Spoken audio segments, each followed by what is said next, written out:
우리 한 목소리로 우리 두 절이니까 다 같이 공독합니다. 마가복음 1장 14절 15절 다 같이 공독합니다.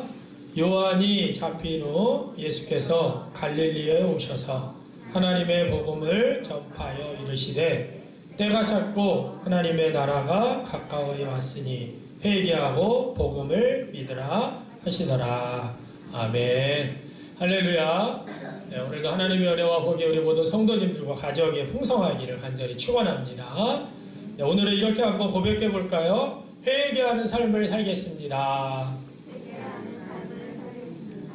네, 우리 매 주일 지금 1장 15절 때가 찼고 하나님의 나라 가까이 왔으니 회개하고 복음을 믿으라 이 말씀을 가지고 우리 하나님의 나라에 대해서 다시 한번 우리 배워가고 있어요.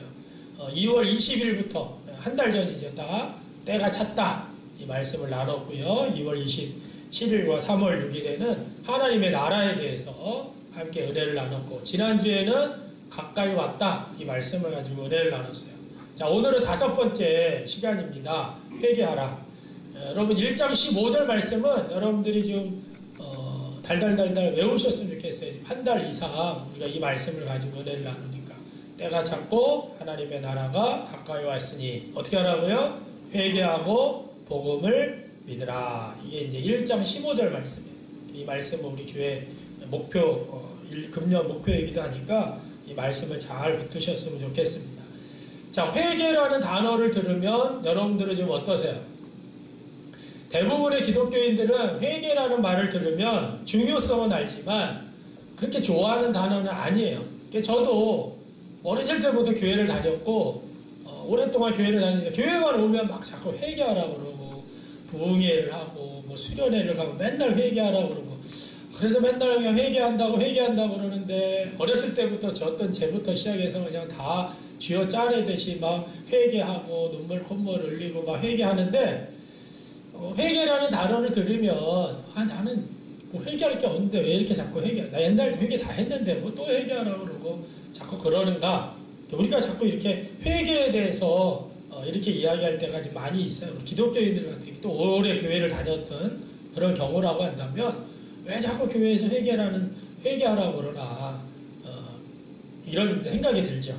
자, 이유는 뭐냐면 이런 이유는 뭘까? 첫 번째는 죄 짓는 사람이 하는 게 회개인데 내가 무언가 잘못된 것을 인정한다는 그런 일이기 때문에, 그래서 교회도 오래 다녔고 그다음에 회개 다 했는데 왜 자꾸 이것을 회개하라고 그러는가. 또 어떤 경우에는 아니 회개해도 바뀌는 것이 없는데 뭘 또 그렇게 회개하라고 하나, 그런 생각이 들기 때문에 우리 기독교인들이 회개라는 단어를 상당히 중요한 건 알지만 좋아하지는 않는다는 거죠. 자, 이렇게 이야기하는 것은 뭐 저도 그렇고 저도 잘못 배워왔고 우리 한국교회가 회개에 대해서 잘못 가르쳤어요. 잘못 가르쳤고 잘못 배워왔고 또 저도 목회자가 돼서 잘못 가르쳤기 때문에 회개가 무엇인지를 잘 모르고 우리가 회개하라 자꾸 이렇게 이야기를 하는 그런 경우가 됐다는 거죠. 그래서 오늘은 회개하라고 예수님께서 말씀하신 첫 번째 말씀이 회개하라. 이게 사실은 명령형이거든요. 명령. 앞에는 때가 찼고 하나님의 나라 가까이 왔으니는 서술문이에요. 근데 명령문은 첫 번째로 말씀하시고 회개하라. 그 다음에 복음을 믿어라. 이렇게 되거든요.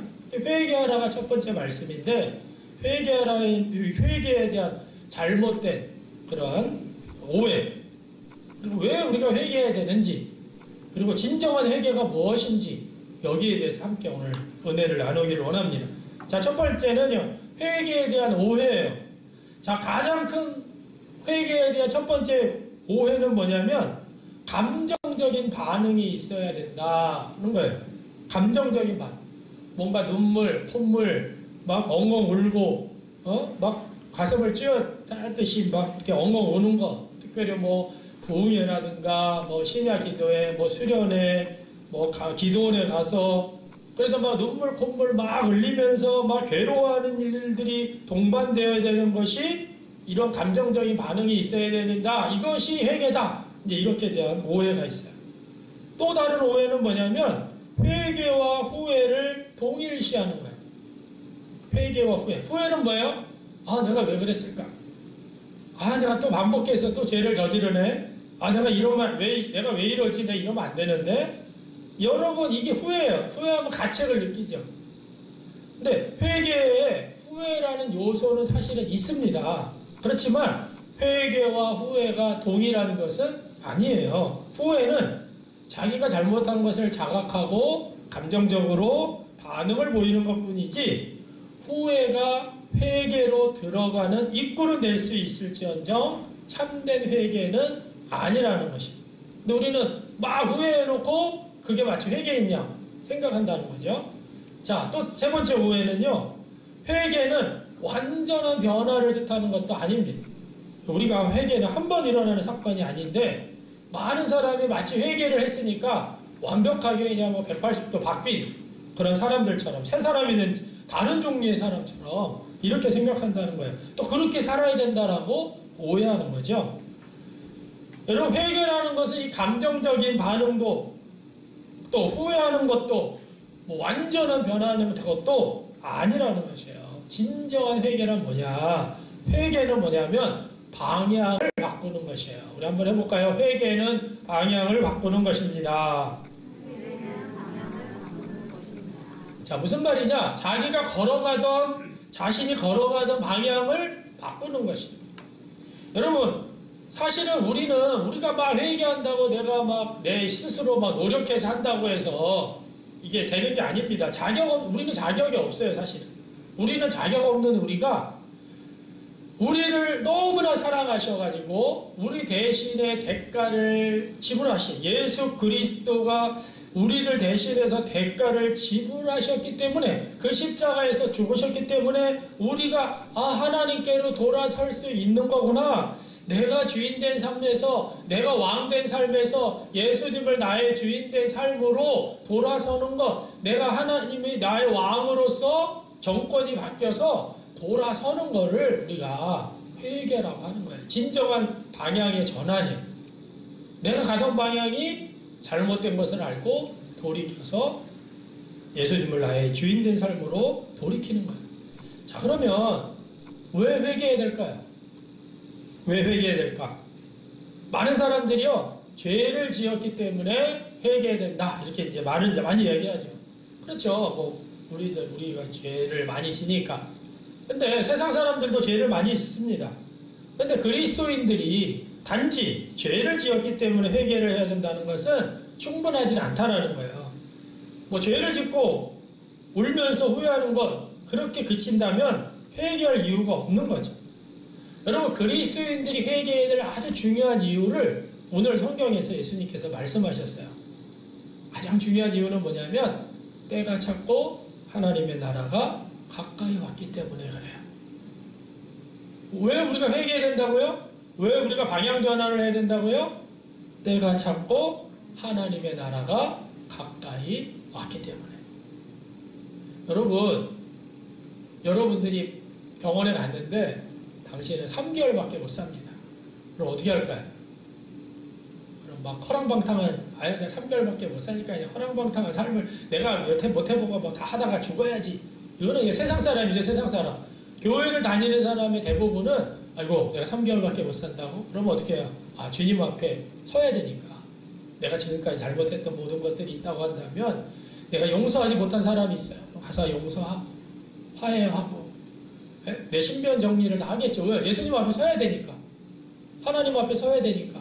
그리스도인이라고 한다면 다 그렇게 할 거예요. 오늘 예수님께서 때가 찼고 하나님의 나라가 가까이 왔다, 이 말이 뭐냐면 우리가 이제는 방향 전환을 해야 된다는 뜻이에요. 회개해라.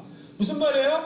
하나님의 때, 하나님의 그때 인간이 하나님을 만날 수 있고 하나님과 관계를 회복할 수 있는 그때가 도달하였고, 예수 그리스도께서 이 땅에 오심으로 하나님의 나라가 이 땅에 임하기 시작했기 때문에 이제 우리에게는 뭐예요? 방향을 바꿀 곳이 생겼다. 그래서 회개하라는 거예요.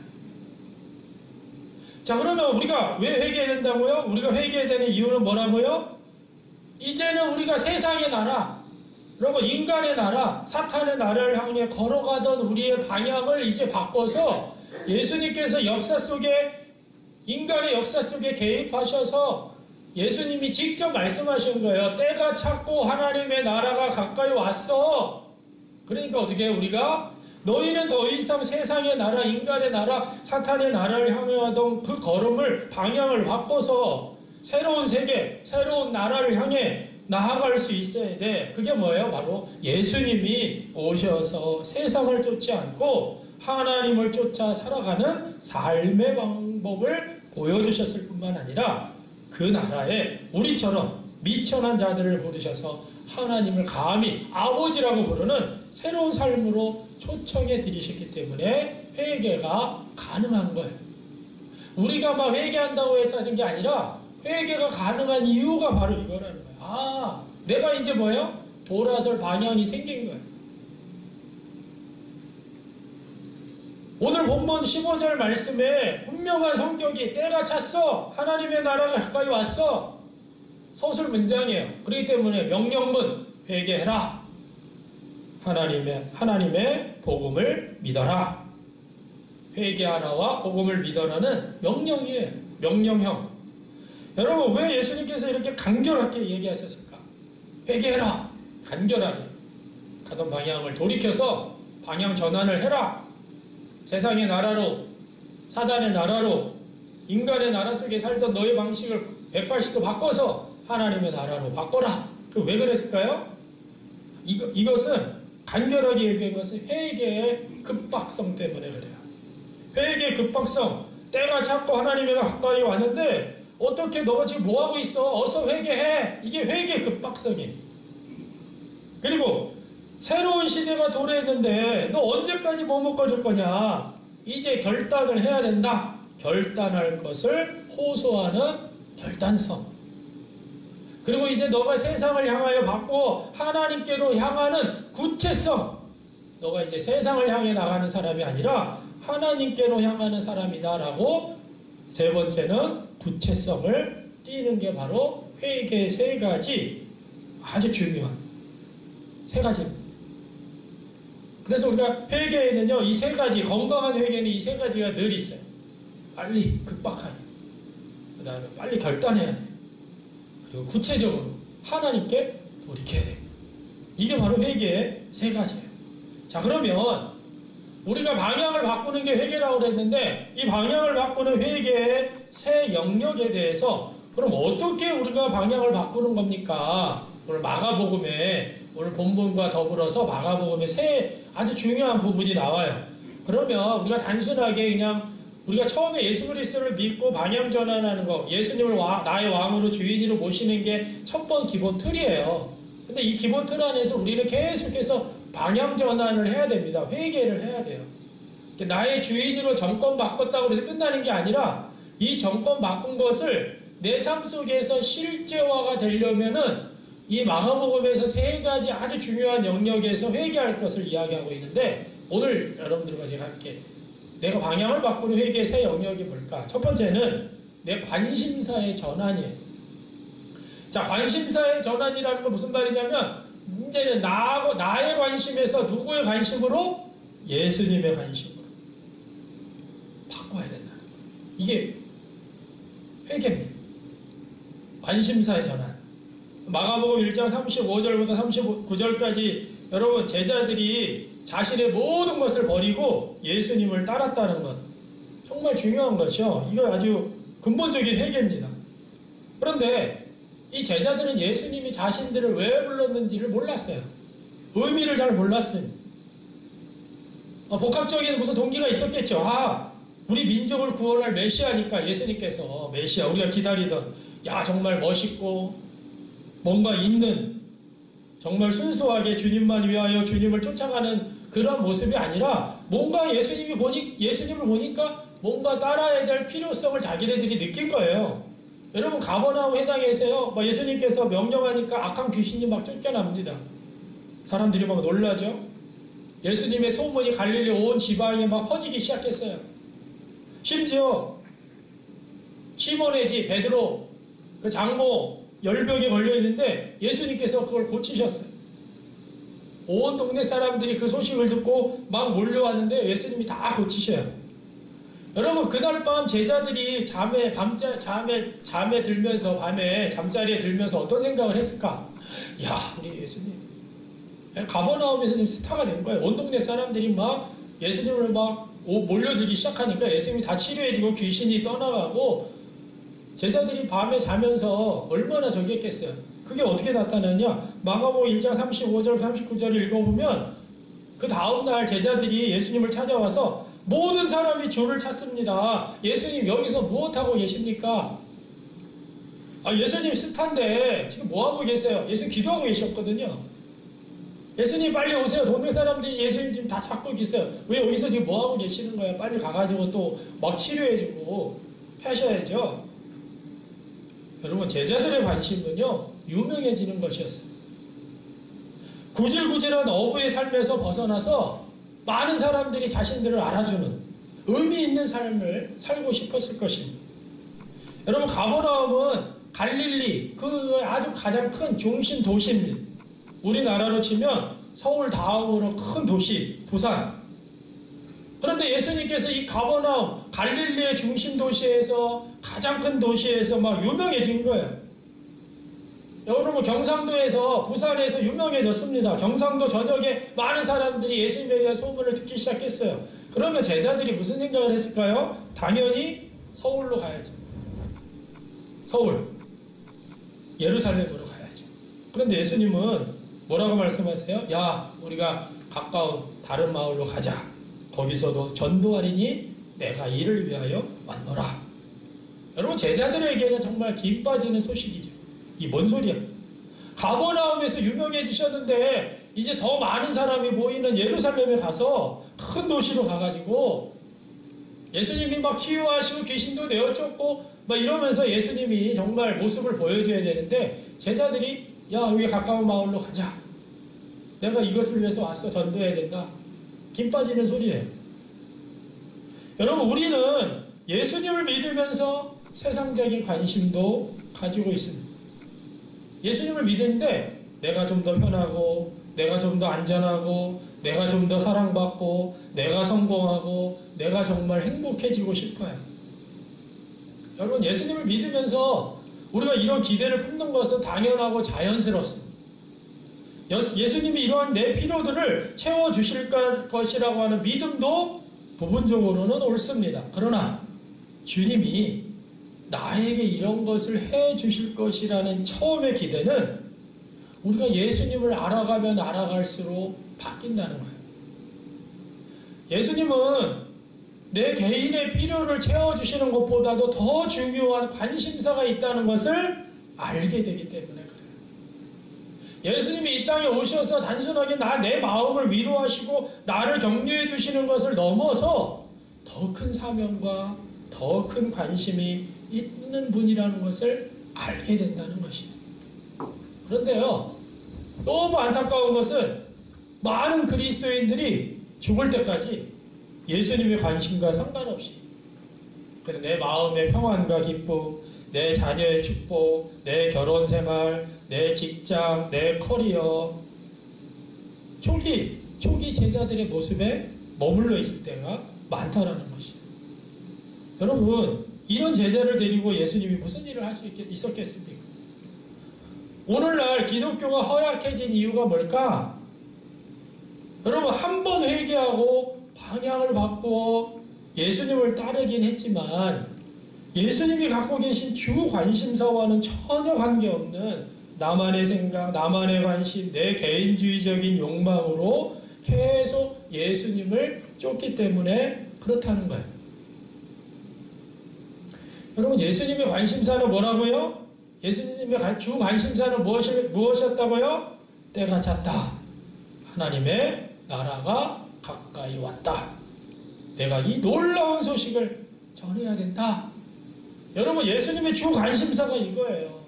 이 부조리한 세상, 이 깨어진 세상 속에 살면서 죄로 인해서, 세상 죄로 인해서, 자신의 죄로 인해서 고통당하고 있는 이 땅에 있는 잃어버린 사람들을 내가 찾아서 회복시키고 초청해서 하나님의 나라로 내가 들어오게 하는 것이 예수님의 주 관심사였다는 거예요. 여러분 잃어버린 양 한 마리의 비유는 우리가 아닙니다. 내가 아니라 그리스도 밖에 있는 영혼이에요. 예수님의 주 관심사는 우리의 가운데 있는 양이 아니라 예수님으로부터 멀어져 있는 한 마리 양, 비그리스도인들, 그들을 향한 관심이 바로 목자의 관심이었다는 거예요.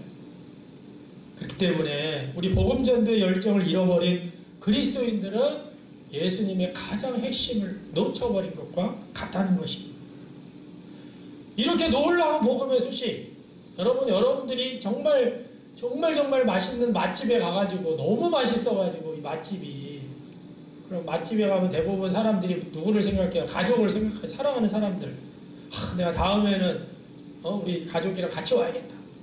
여러분들이 아주 맛있는 맛집조차도 가족과 전해서 가족과 함께 오고 싶어 하는데, 정말 이 놀라운 복음의 소식을 우리가 받았음에도 불구하고 이 복음을 우리가 가만히 그냥 나만 가지고 있다라는 것은 우리가 정말 예수님을 따르는 그런 제자의 모습이 아니라는 거죠. 우리가 복음을 전한다는 것이요, 사람들을 막 꼬드겨가지고 교회 가자고 얘기하는 것이 아닙니다. 우리는 이미 끝난 세상에 살고 있다. 이 세상을 봐라. 이 세상이 어떠니? 전쟁이 일어나고 기근이 일어나고 화재, 산불이 일어나고 홍수가 일어나고 지진과 전쟁과 이 깨어진 세상을 봐라. 그런데 이 깨어진 세상에 예수님께서 오셔서 새로운 시대를 열고, 우리가 어떻게 하나님을 알 수 있느냐?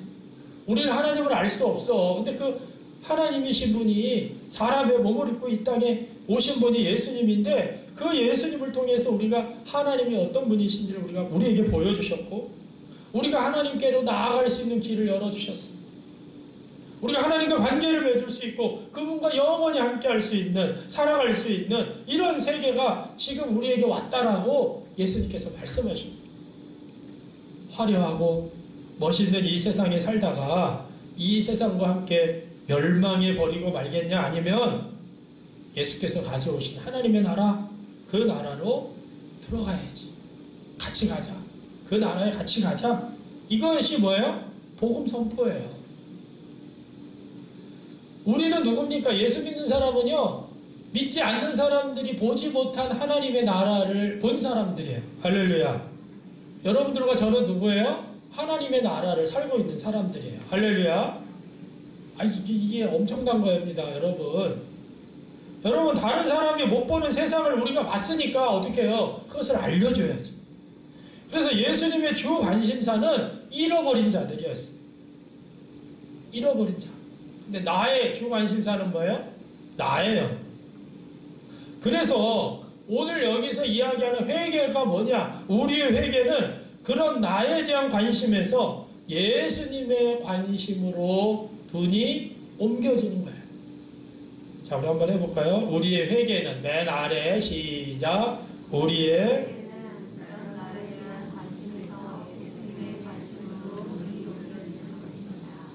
예수님은 어디에 관심을 두셨어요?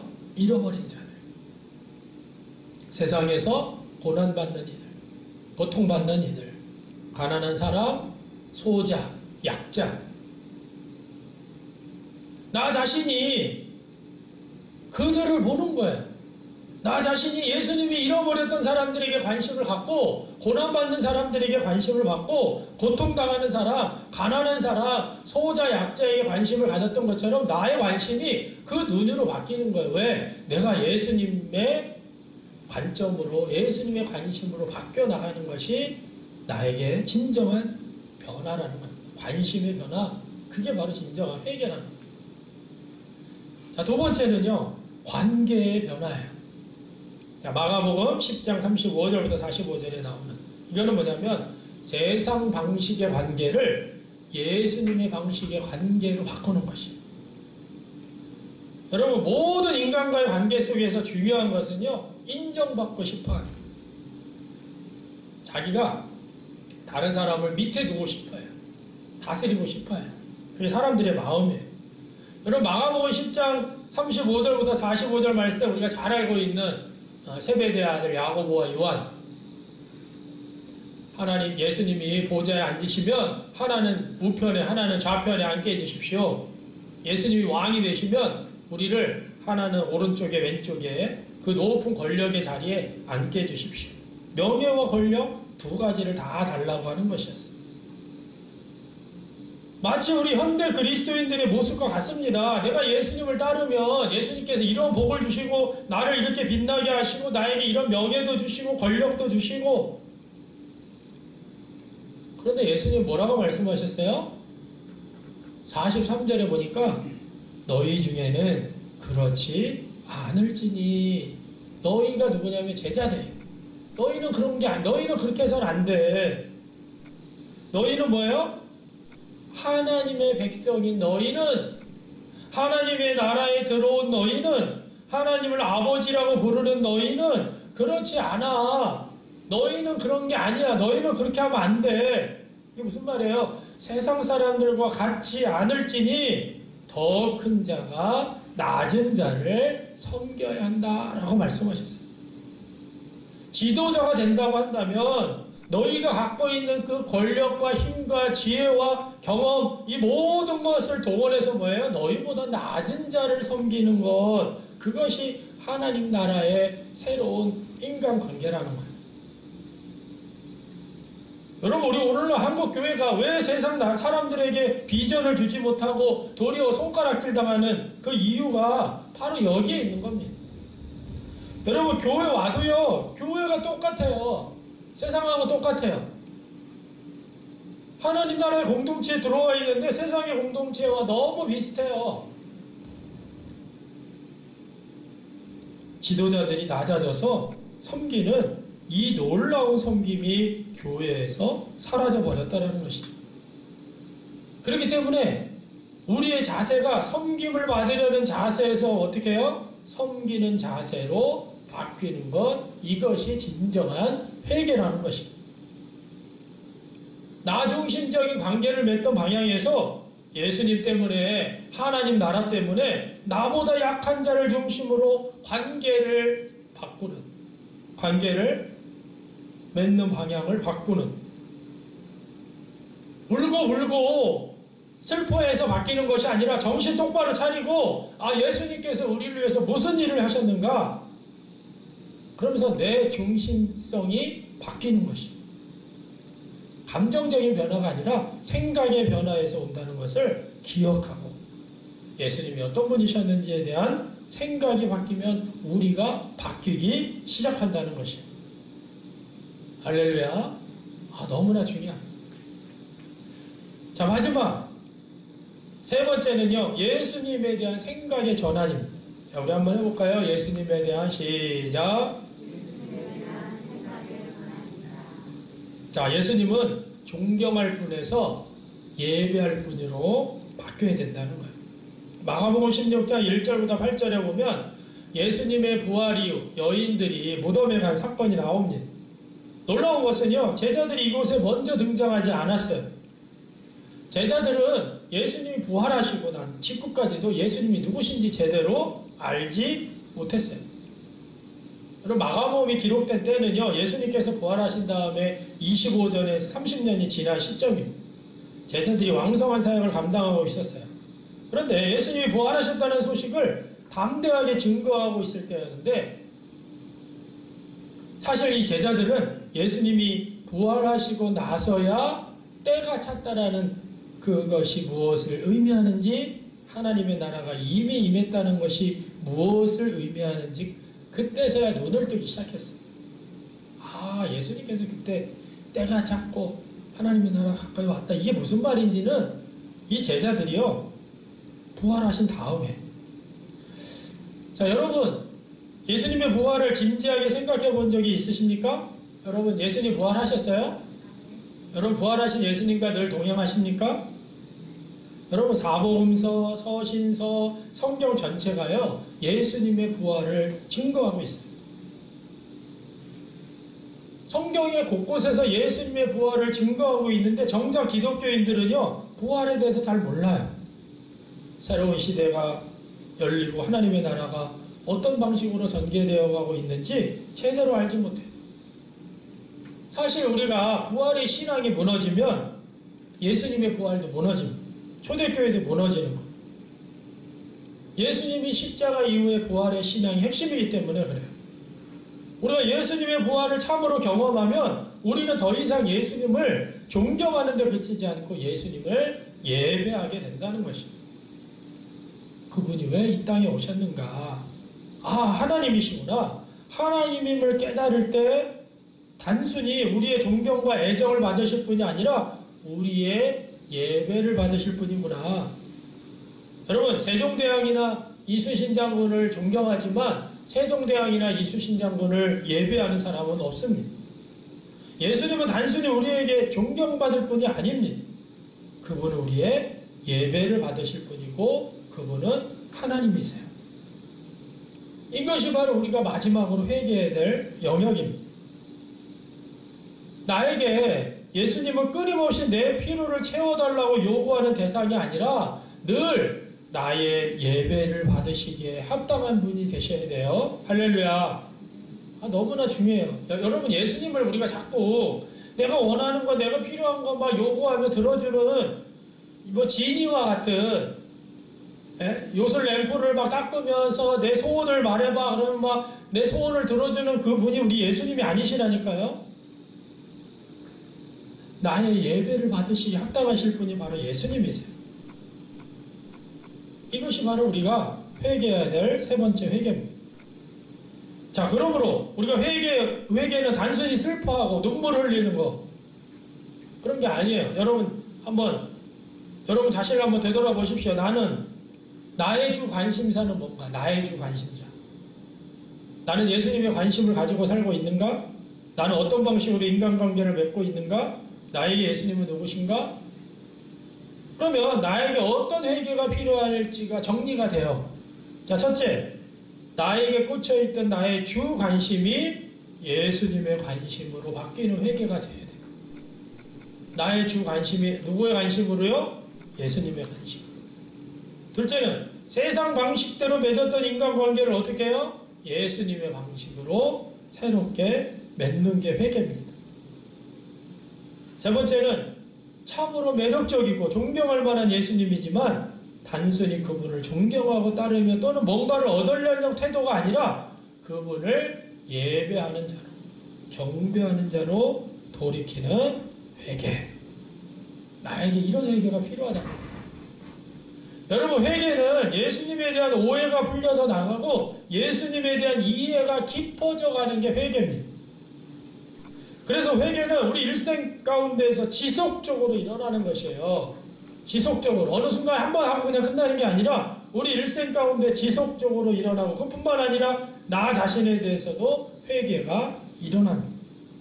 나 자신은 괜찮은 줄 알았는데 나 자신은 좀 그래도 모범적인 줄 알았는데 내가 신앙생활을 하면 할수록 뭐예요? 내 속에 있는 깊은 세속성, 주님을 가까이 하기 싫어하는 마음, 죄성 이런 것이 있다는 것을 발견하는 것입니다. 그래서 우리는 이것을 뭐예요?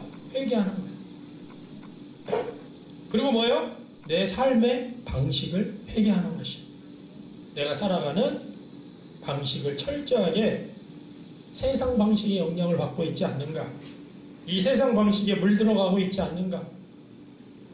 내가 예수님을 알아가면 알아갈수록 뭐예요? 나 자신이 하나님의 나라를 꿈꾸며 내 삶의 방식들을 고쳐나가기 시작하는 게 회개라는 거예요. 앉아서 회개합니다. 내가 잘못했습니다. 콧물 눈물 흘리면서 엉엉 우는 게 회개가 아니라 그 예수님이 말씀하신 것대로 내 삶의 방식들을 바꿔나가는 게 회개라는 거예요. 내 입술로 회개합니다라는 그 기도원에서 부흥회에서 하는 게 아니라 특별한 날을 정해서 하는 게 아니라 내가 성경을 읽다가도 기도하고 내 생활에 나가면서 내 삶의 현실에서 끊임없이 방향을 바꾸는 것. 내가 이렇게 살면 안 되는구나. 이게 세상 방식이구나. 이게 나 하나님 나라 방식으로 세상을 향해 있던 내 존재가 끊임없이 하나님을 향하여 하나님의 나라를 향하여 방향을 바꾸는 것이 회개라는 것이에요. 이게 진정한 회개입니다. 그래서 예수님을 따른다라고 하는 제자의 트레이드 마크가 뭐냐면 회개인 거예요. 그래서 우리가 성도들이 모이면 아, 나는 요즘 이렇게 변하고 있어요. 아, 나는 이런 부분에서 예수님에 대한 새로운 생각이 들었어요. 아, 내가 옛날에는 이렇게 세상 방식으로 살았는데, 제가 홍삼기 1대1을 하면서 우리 성도들한테 가장 많이 들었던 내용들이에요. 우리 풍성한 삶의 기초 제자훈련을 하면서, 그래, 어떻게, 우리가 제일 많이 물어보는 게 이런 겁니다. 그게 뭐냐면 사실은 회개예요, 회개. 그래서 어떤 깨달음이 있었습니까? 네? 여러분들의 지금 이런 오늘 풍삼기 몇 과를 공부하는데, 그럼 당신에게는 어떤 도전이 있었습니까? 어떤 깨달음이 있었어요? 어떤 결단이 있었어요? 그래서 당신에게 어떤 변화가 있습니까? 이게 뭐냐면 회개예요. 세상 방식으로 내가 살고 싶은 방식으로 살았던 내가 말씀을 보고 말씀을 듣고 성경을 읽고 기도하다 보니까 아, 이게 아니구나. 예수님은 이런 걸 원하시는구나. 그러면서 내 생각의 방식이, 생활의 방식이 바뀌어 나가는 게 진정한 회개라는 거예요. 입술로 회개합니다. 잘못됐어요. 용서해 주세요. 진정한 회개를 통해서 하나님의 나라를 살아가는 것. 오늘 이 말씀을 통해서 예수님께서 회개하라. 이 회개가 무엇인가? 여러분들이 다시 한번 나의 주 관심사에서 예수님의 관심으로 세상 방식대로 맺었던 인간관계를 예수님의 방식으로 새롭게 맺어가는 것. 그리고 정말 예수님은 우리의 예배 대상이구나. 그래서 내가 예수님을 사랑하고 예수님을 예배하고 예수님을 찬양하고. 옛날에는 예수님 앞에 기도도 제대로 안 했는데 기도하게 되는 게 뭐야? 회개예요. 예수님은 평상시 예배 안 하고 교회에 와서만 예배 드릴 때만 예배 드렸는데 내가 주중에 하나님을 예배하고 있어요. 여러분, 예배한다는 것이 막 순서에 맞춰서 하는 게 아니라 하나님을 찬양하는 거예요. 하나님 감사해요. 오늘 나에게 이렇게 해주셨어요. 이게 예배예요. 하나님은 이런 분이셨군요. 예수님 이런 분이시고. 예수님 오늘 이 말씀을 통해서 예수님이 나에게 이런 사랑을 베풀어 주시 너무 감사해요. 나는 옛날에만 내 생각만 했는데 그게 뭐냐? 회개. 우리가 방향을 바꾸는 것입니다. 여러분들의 관심이 바뀌고 삶의 방식이 바뀌고 관계가 바뀌고 그분만을 예배하게 되는 것, 이게 진정한 회개라는 것. 내가 찾고 하나님의 나라가 가까이 왔어. 회개하라. 여러분들 이 말씀을 붙들고 하나님의 나라를 살아내는 우리 모두가 되시길 주님의 이름으로 간절히 축원합니다. 기도하겠습니다. 그렇습니다. 주님, 오늘 우리가 회개하라는 말을 우리 그리스도인들이 별로 좋아하지 않습니다. 그 이유는 회개에 대한 잘못된 오해, 생각 때문에 그렇습니다. 그 잘못된 오해가 무엇인지를 오늘 깨닫고 진정한 회개가 무엇인지를 말씀을 통해 깨닫게 하셨사오니 우리에게 진정한 회개가 일어나게 하시고 우리의 삶의 방향이 바뀌어지는 놀라운 회개의 삶이 되게 하여 주옵소서. 예수님의 이름으로 감사히 기도하옵나이다. 아멘.